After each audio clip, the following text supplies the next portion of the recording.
Hey guys! Welcome back to our channel. So today is going to be kind of like a 2-in-1 video. We're going to be doing our July wrap-up plus a book haul. Between the two of us, we've only read 3 books. One of the books that I read and managed to finish in July is A Reaper at the Gates by Sabaa Tahir. This is the 3rd book in the Ember and the Ashes series, and the 4th and final book comes out next year. If you don't know what the series is about, which I find highly unlikely because this is a very popular series, our main character is Leia. She is a scholar, and scholars have been enslaved and mistreated, and her brother gets kidnapped or taken away, and she joins the resistance to earn their help to get him back. That's basically the plot of the story. There's fey creatures, there's dark creatures, there's a lot of dark moments in the series. Pretty dark, especially for a YA. I thought this book was very well written. I felt like I could feel the characters' emotions. There were certain parts in this book where just how Sabaa Tahir just writes the dialogue, I felt like I was there. I felt like I was feeling what the character was feeling, and there were a couple times where I had to close the book and take a breather because I had to remind myself this is just a story. I felt very connected with the characters, and I absolutely love that. I love delving deeper into their past. There's one character in particular who at the beginning of the series I did not care about at all, and then as I continue the series and I learn more about this particular character, specifically Helen, who is this character right here, I started to grow to like her and understand her more, and she's in this book had become one of my favorite characters. So it's just amazing to see characters evolve throughout the series, and I just want to know more. I want to know what happens, and I'm also really glad this book did not leave me on a cliffhanger because I would have been very upset.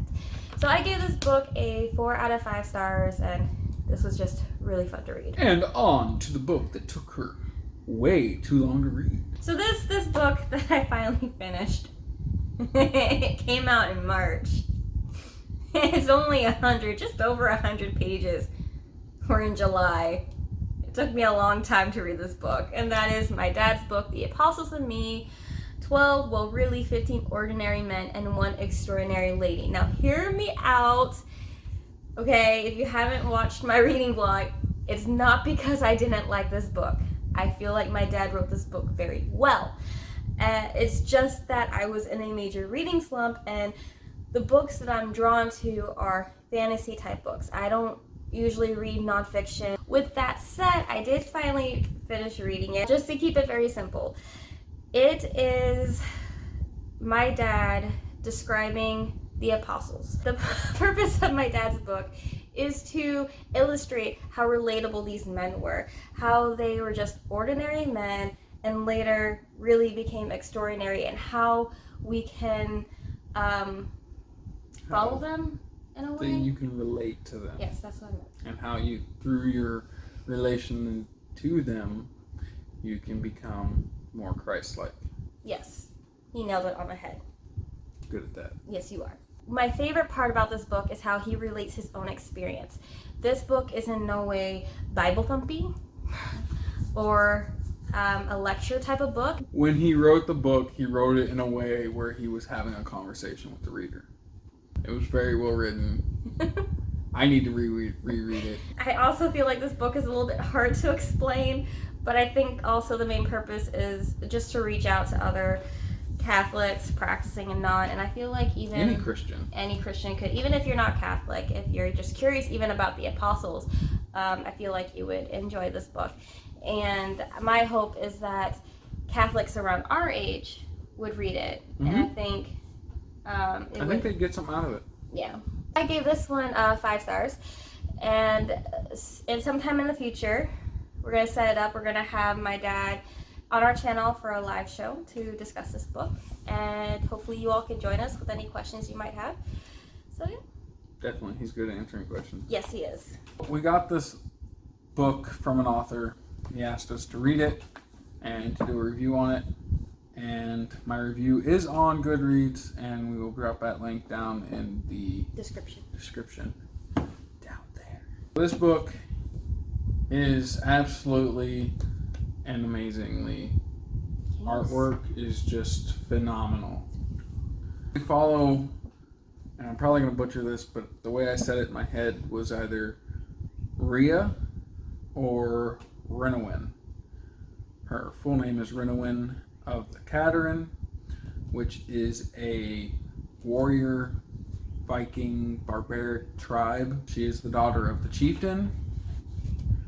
You watch her go from being a young adult through early adulthood and the struggles of that time period, and the struggling of a warring tribe going against another society that's completely outmatched them in battle, warfare tactics, every possibility you could think of. There's a thriving society, and I compare it to barbarians going up against the Spartans. If you look at the Spartans 300 series and the battle for 300 where they're had this little pass and they can't beat the shield wall, that is in this book, except for the people you want to win are on the wrong side. I fell in love with the characters. I really want to say, JP, I really enjoyed this book, and I will be reading the second one. I did rate it 5 stars, and I will be doing a review for this sometime soon. A video review. Yes, a video review.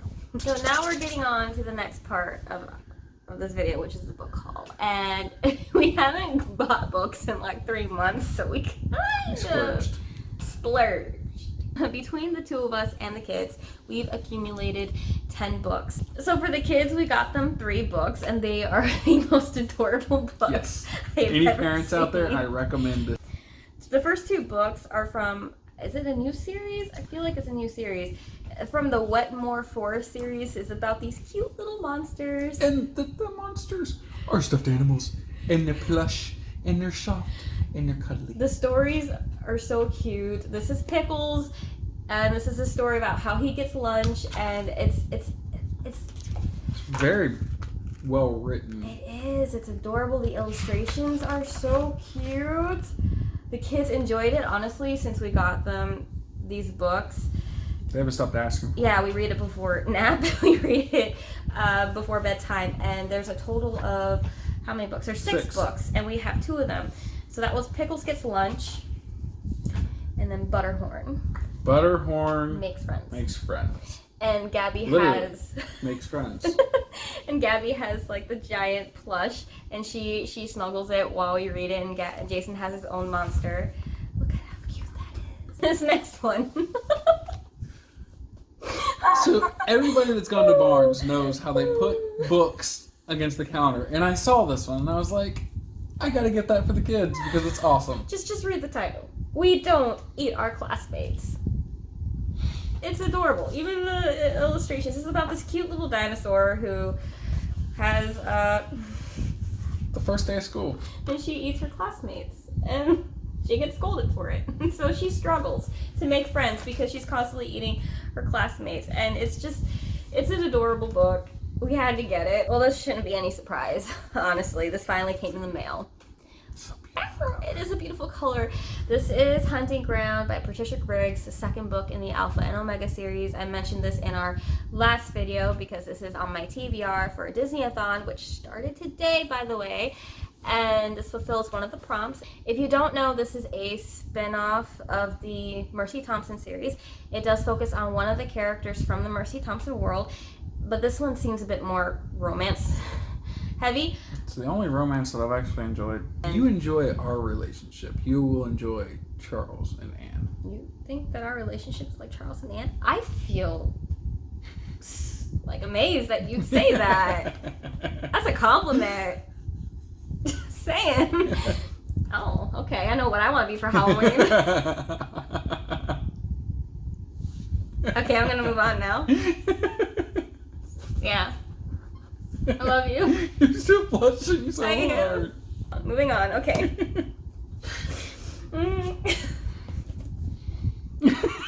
I've been missing the 6th volume. I've had volumes 1, 2, 3, 4, 5, and 7, and I've been missing volume 6. So I finally got it. Fruits Basket, the 6th collector's edition. I'm surprised you So haven't finished it exciting. yet. I'm savoring it. This is a really great series. It's adorable. I know the anime is already out, and I know the anime is going to continue on following the manga. After I finish reading the manga, I will definitely watch the anime series. The last that I'm going to share from my end, because we're splitting, is The Last Musician by Lisa Maxwell. The Last Magician, not musician. Oh, I'm sorry. The Last... Magic and guitar, completely different. Hush now. I can't talk today, apparently. And this is the group book for our Team Aladdin for Disney-a-thon. Who's going to get to it first, I wonder? Because we're both reading it. Went to the bookstore and literally beautiful covers decided to catch my eye. A Demon in Silver by R.S. Ford. And I have started reading this and I have absolutely fallen in love with it. Phenomenal book thus far. I'm only on chapter 9, 85. There's sarcasm, there's fighting, there's... And some good chemistry in this book. I think R.S. Ford's going to be up there on my top authors. Moving on to The Gutter Prayer, which is the second prompt for the TBR.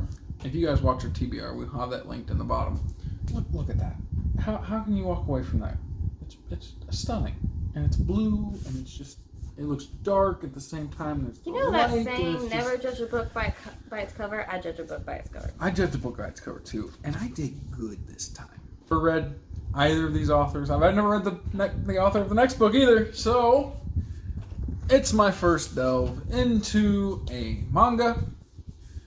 I read a little bit back in high school, but I kind of got out of it. I've looked at the Overlord series a ton of times. Every time Laurie's looking at Fruits Basket and all the other ones, I go, oh, that looks really nifty. And I think it's kind of like role-playing, kind of D&D style stuff.